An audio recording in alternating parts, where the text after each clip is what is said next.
Die Aufgabe, die dem Denken gestellt ist heute, wie ich es verstehe, ist in einer Weise neu, dass es eine ganz neue Methode des Denkens verlangt. Dieses Denken ist in der Sache sehr viel einfacher als die Philosophie, aber im Vollzug sehr viel schwieriger und verlangt eine neue Sorgfalt der Sprache.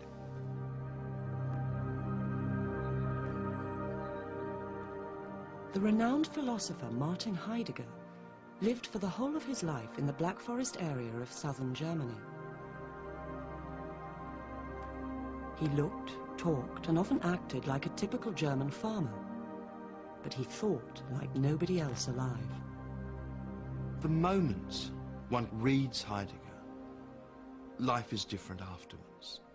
Now, there are lots of reasons why that's the case, but it has a lot to do with the power of the argument and its novelty.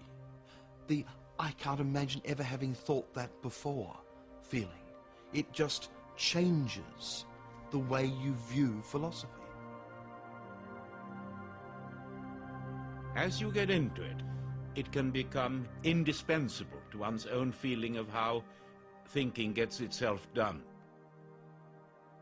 And to those who say, look, this isn't philosophy, I say, fine, I'm not terribly interested in the supermarket label, call it what you will. Are you able to cope? Are you able to live with its completely new, radical grasp on the world?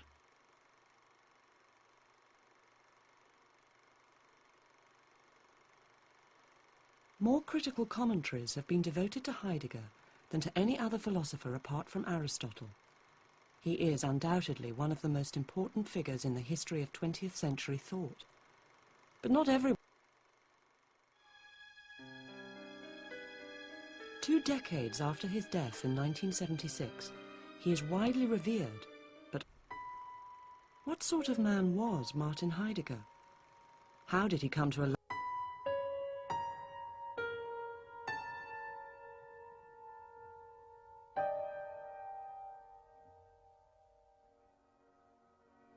Heidegger's story begins in the small town of Meßkirch, where he was born in 1889 and laid to rest 87 years later. His parents, Friedrich and Johanna Heidegger, both came from peasant stock, but the family were comparatively well off, and young Martin never went without.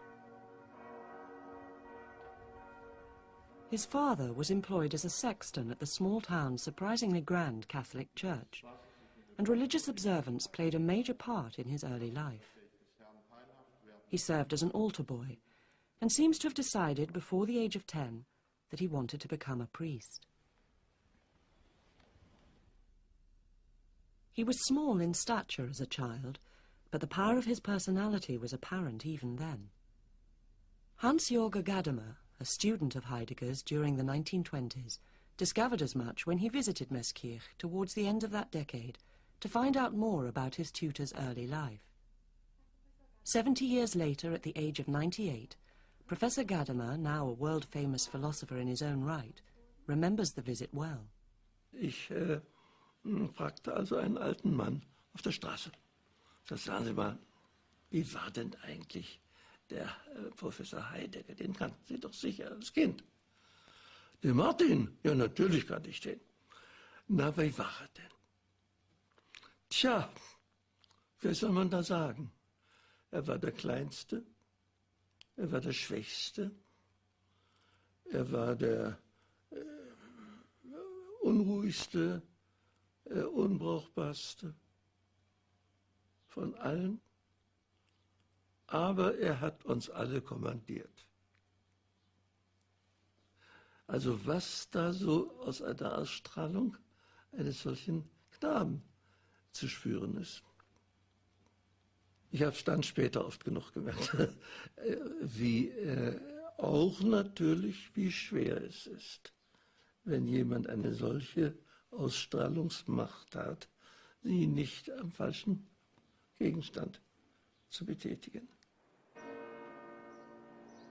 In 1909, having received a grammar school education paid for largely by the church, Heidegger enrolled at the University of Freiburg, the city in which he was to spend the bulk of his working life. He started off as a student of Catholic theology, but his faith in God suddenly began to weaken, leading him to change his subject first to mathematics, then to philosophy. His interest in this field had been aroused by the work of one of his professors, Edmund Husserl. He was the originator of an important philosophical movement known as phenomenology, which offered a new understanding of human consciousness. Husserl took the promising young scholar under his wing, doing everything he could to promote his career, a kindness Heidegger would later repay in the most callous way imaginable. Before Husserl's sponsorship had time to take effect, Heidegger found himself caught up in the First World War, not as a frontline soldier, but in several less hazardous roles. Er hat später diese Zeit des Ersten Weltkriegs als heroische Zeit für sich in Anspruch genommen. Das stimmt natürlich nicht. Er war, wenn man so will, einer, der versucht hat, möglichst lange nicht an die Front zu müssen. Das muss man einfach sagen. Er hat einen Dienst, der quasi militärisch gewesen ist, nämlich bei der Postzensur in Freiburg angetreten und ist erst am Schluss des Krieges, also seit Juli 1918, als Meteorologe, als Wetterwart eingesetzt worden. Das war in der Westfront, hinter der Front, vor allen Dingen um die Windverhältnisse für den Gaskrieg einzustufen, dass man also wusste, wenn Westwind trifft ist und eine besondere Gefahr für die deutschen Truppen bestand. While the war was still going on, Heidegger married the woman who would remain at his side for the rest of his life, an attractive economics student called Elfriede Petri, who soon bore him 2 sons. In 1923, when the boys were still small, the family moved to Marburg in central Germany, where Husserl had helped Heidegger find himself a job as an associate professor of philosophy. Heidegger never took to Marburg, however, and whenever he could, he made his way back to the Black Forest.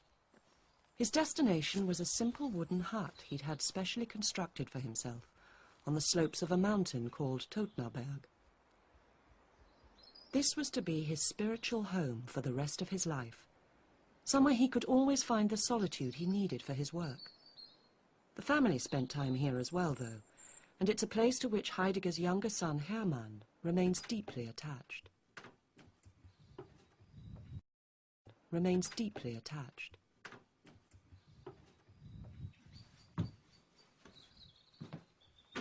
So, hier ist also unser Wohnzimmer. Da hinten ist die Küche, wo meine Mutter gekocht hat. Da hinten haben wir noch ein Bett. Wir haben alle Weihnachten hier oben gefeiert. Sind mit Rucksack und Skiern hier angekommen und haben hier das Weihnachtsfest gefeiert. So, jetzt zeige ich Ihnen noch das Studierzimmer.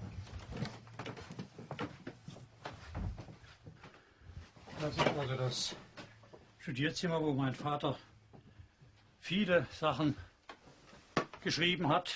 Er konnte hier oben am besten arbeiten. Und dann saß er hier an dem Tisch und schaute auf den Stübenvasen raus, auf den Brunnen. Der hat für meinen Vater eine besondere Bedeutnis. Wenn Sie heute hier auf der Hütte sind, Herr Heidegger, erinnert Sie das sehr an Ihren Vater? Ja, natürlich. Er lebt hier für mich noch. Und auch ich gehe sehr gerne hier rauf. Und wenn ich selber eine besonders schwierige Arbeit zu machen habe, sitze ich manchmal auch hier an diesem Schreibtisch und arbeite hier, weil das hier besonders gut geht. Totnaberg had a profound effect on Heidegger's personality. His long stays there appear to have reinforced his sense of himself as a true son of the Black Forest, and before long he'd begun to cultivate a somewhat eccentric, rustic image. Heidegger's physique early on was a kind of invention of self.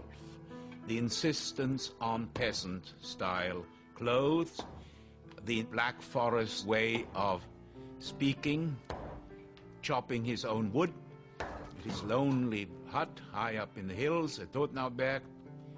Nothing, I think, would have alerted one to the immensity of the work and of the thought.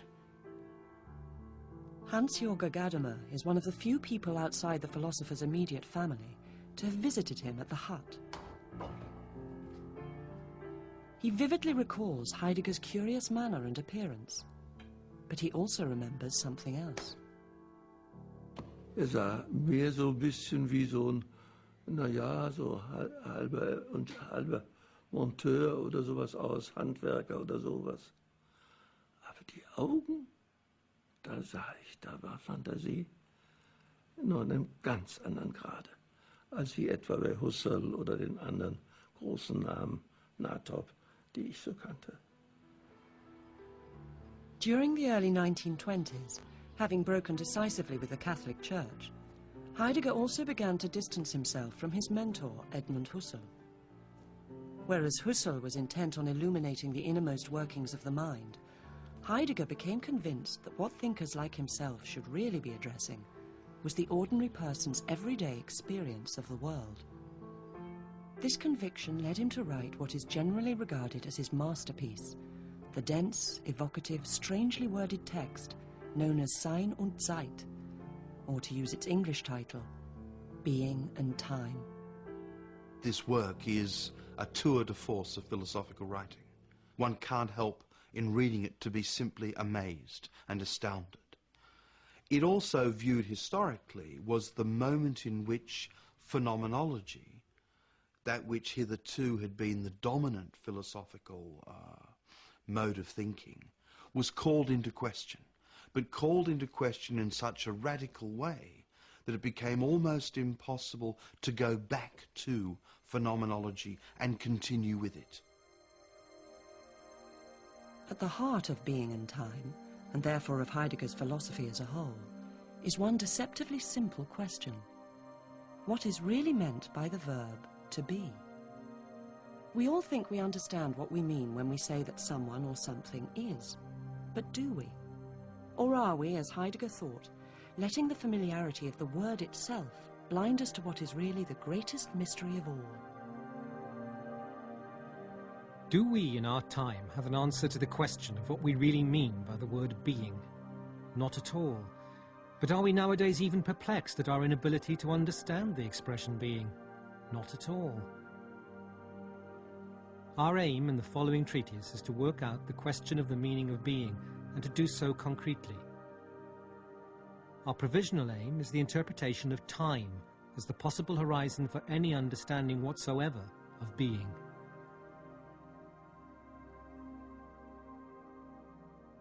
Immanuel Kant, no small figure, he had said that space and time were equally important. They were the way we organized our world. The very young Heidegger, never forget, he's writing this as a very, very young man, says not at all. Space is an almost insignificant category. Time is the mystery. Time and human existence are inextricably linked, according to Heidegger. Our being, he says, is really a process of becoming. And this key insight leads him to reject the idea that there is such a thing as a fixed human essence. Heidegger's major contribution in Being and Time is to show how the old Aristotelian essence of man as the rational animal is, in effect, an abstraction, because what comes first is man's own existence. And existence for Heidegger is nothing but this stretching, whereby we are constantly projecting ourselves into a future, always expecting things, always hoping things. Heidegger is a man who first wanted to investigate how practical action shows that we're pulled ahead of ourselves into purposes that we're trying to fulfill, into tasks that we're working on. Think of a farmer in the Black Forest, for example, making a barrel. This is someone who has a future task that he's trying to fulfill, and he has a logic operating there that shows that the human being is actually extended ahead of himself. The ahead is where we really live, what we desire to do, what we anticipate, what we want this wood to turn out to be. People who live and work in traditional rural communities have an instinctive grasp of their own humanity, according to Heidegger. They are fully absorbed in and connected to the world, but they are also a clear minority of the human race.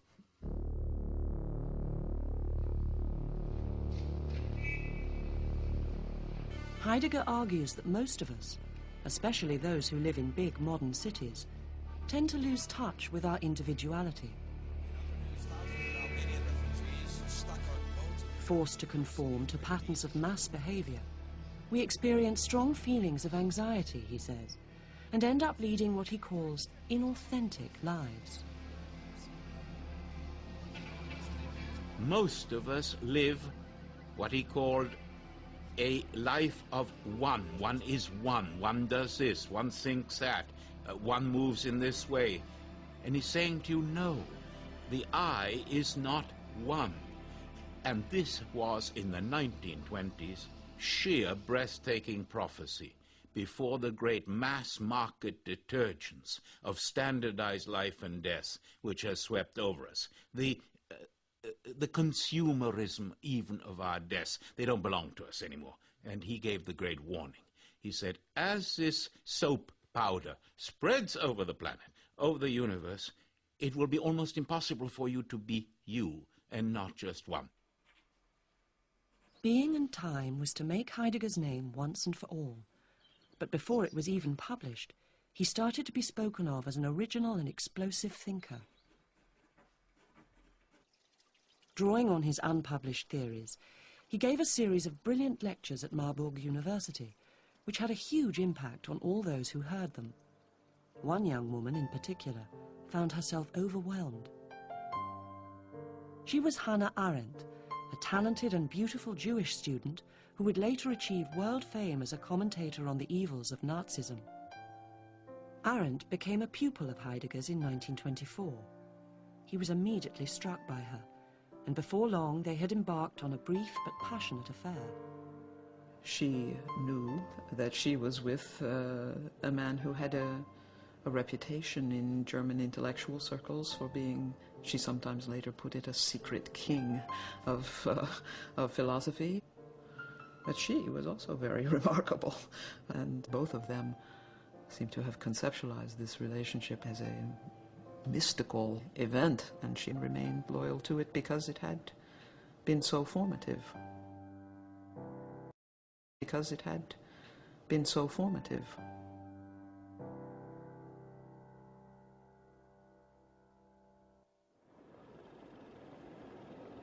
When Being and Time was finally published in 1927, shortly after his affair with Arendt came to an end, Heidegger became famous overnight. Despite its daunting complexity, the book was bought and read by educated men and women throughout Germany. Its success was due in large part to the troubled and questioning spirit of the time. Heidegger's existential point of departure in Being and Time satisfied the needs of a generation that was lost in the aftermath of World War I, and for which questions of existence, the wherefore and whither of human existence, were absolutely central. The book caused ripples of excitement not just in Germany, but all over the world.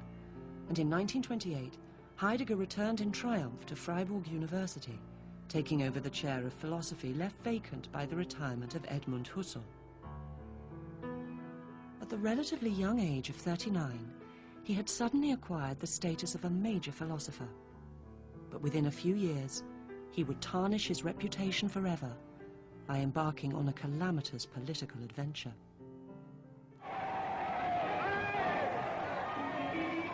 On January the 30th, 1933, Adolf Hitler became Chancellor of Germany.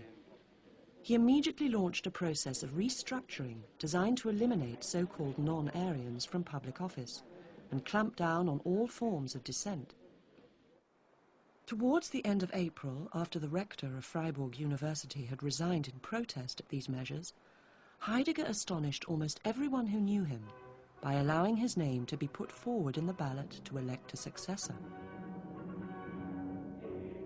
He was duly elected by an almost unanimous vote of the university's governing body, although 13 of the professors who would normally have been entitled to vote were forbidden to do so because they were Jews.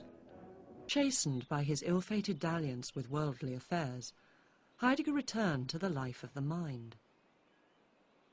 He began once again to spend as much time as possible at Totnaberg, where his thought gradually entered a new phase.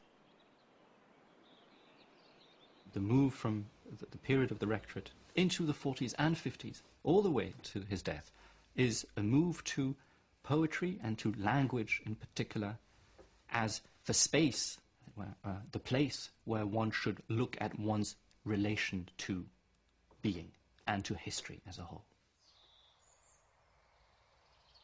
Every great poet has intuited this, but Heidegger has said it, that it is not we who speak language, but language which speaks us.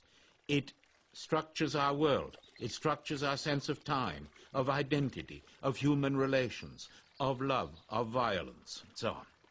And so when Foucault very, very radically and brilliantly says there is no more man, there is no more author, etc., etc., when deconstruction speaks of language as an autonomous, inward-turning game, as a dance around an infinity of possible meanings, these are footnotes to Heidegger.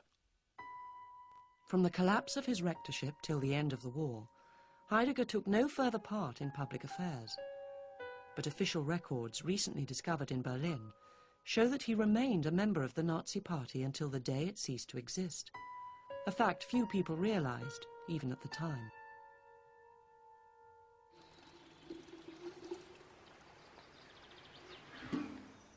The philosopher's nephew, Heinrich Heidegger, who still tends the modest grave in Meßkirch Cemetery where his uncle lies buried, was a schoolboy during the war. He vividly recalls the moment he first realized that his distinguished relative was a Nazi Party member. Im Januar 1944, da hat mich eingeladen nach Freiburg, Manuskripte und Abschriften zu bergen, einzuladen und nach Meßkirch zu transportieren. Aber interessant ist, hat mich auf den Zug begleitet in Freiburg, da musste man noch etwas warten, und sagt dann, stell dir vor, jetzt müssen wir das Parteiabzeichen tragen. Dann frage ich ihn, ja, bist du in der Partei? Das war für mich wie eine Offenbarung. Ich war ein Gegner der Partei, wie die ganze Familie bei uns. Ich war ein Gegner der Partei, wie die ganze Familie bei uns. By the time this conversation took place, the pressure was mounting for Heidegger, as it was for everyone else in Germany. The war was turning into a rout, and Hitler's days were clearly numbered. On November the 27th, 1944, Freiburg was subjected to a massive bombing raid, and the university, which sustained heavy damage, had to be abandoned. The philosophy department relocated en masse to Castle Wildenstein, a medieval fortress overlooking the upper Danube Valley, while Heidegger himself was put up a few miles away by one of his favorite students, Princess Margot von Sachsen-Meiningen, with whom he was having an affair. He stayed in the princess's hunting lodge for several months, keeping well away from Freiburg until he could tell how he might be treated by the French troops, who'd taken charge of the city. Sein Verhalten 1933 war ja dann für viele ein Anstoß, und da wusste er nicht, wie es ihm ergehen wird. Darum hat er sich in diesen ersten Wochen nach Kriegsende praktisch versteckt. As it turned out, Heidegger was quite right to be concerned. Within a few weeks of Freiburg's surrender, French officials arrived at his home on the outskirts of the city. They carefully surveyed the house and its contents, and then informed Elfriede Heidegger, who was living there alone, that the property would be requisitioned for use by Allied personnel, because its owner was known to have been a leading Nazi Party member. This threat was soon lifted, thanks to a certain amount of string-pulling by Heidegger's friends. But the philosopher could see the way things were going, and he soon decided to return to Freiburg and face the music.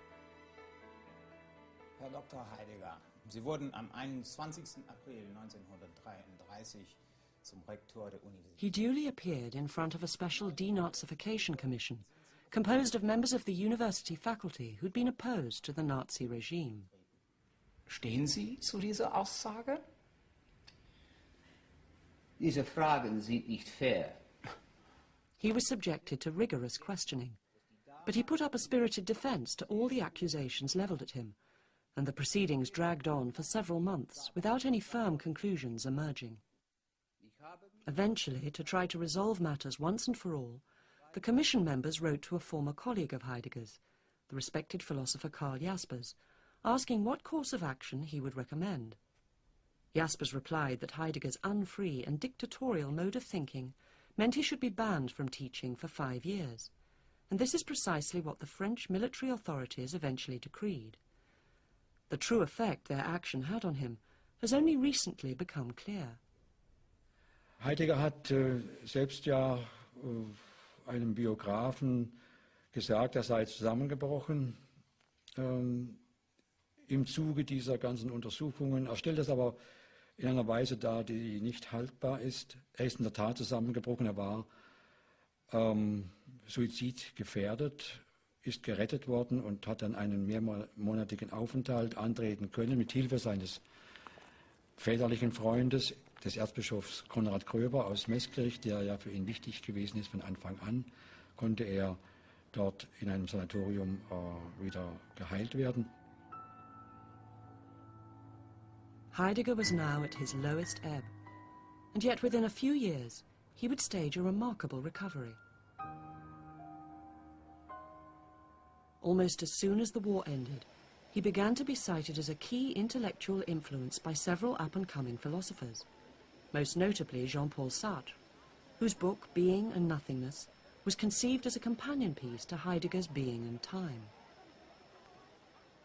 When Heidegger resumed teaching again in the early 50s, the support of Sartre and other existentialist thinkers helped to re-establish him as a major academic star. Es ist die Zeit, in der wir wohl in Deutschland allgemein als restaurative Zeit rechnen müssen. In dieser Zeit kommt er wie der Vogel aus der Asche, wie Phönix aus der Asche zu neuem Leben und zu neuer Anerkennung, ja, zu einer unerwarteten großen Anerkennung international. Das ist ein Wunder, so wie das deutsche Wirtschaftswunder ein Wunder sein mag, vielleicht. The one person, other than Sartre, who did most to restore Heidegger's damaged reputation was his former lover, Hannah Arendt, who had been forced to leave Germany in the early 30s and settle in New York. There, in a small brownstone apartment on the Upper West Side, where she lived with her husband, she had begun to produce the stream of writings that would make her famous as met again face to face. Her view of him softened.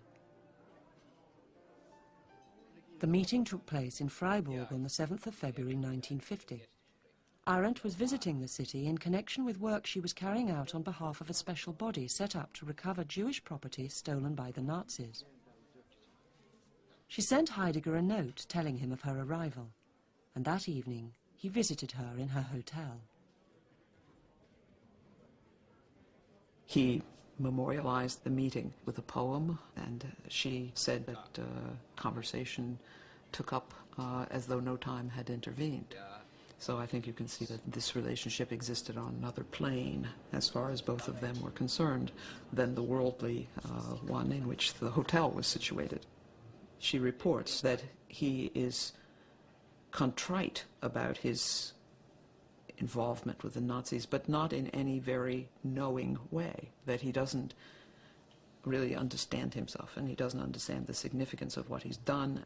She'll exchange letters with Karl Jaspers in which they shrug their shoulders and say, it's his character. There's nothing to be done about it, like he's a fool. But she does seem to have accepted most of his explanations for what he did during the Third Reich at face value. She worked tirelessly from 1950 onwards to promote his work in America, thereby completing his extraordinary rehabilitation. Hannah Arendt had publicly taken position against the Nazis. She was known to be Jewish. She emigrated to America. The fact that she would defend Heidegger made it look as if there was finally nothing to reproach him with. What is perhaps most troubling about Heidegger's post-war revival is that he never apologized for what he had done during the 30s. When Heidegger died in 1976, it was the sage who was remembered in all the obituaries,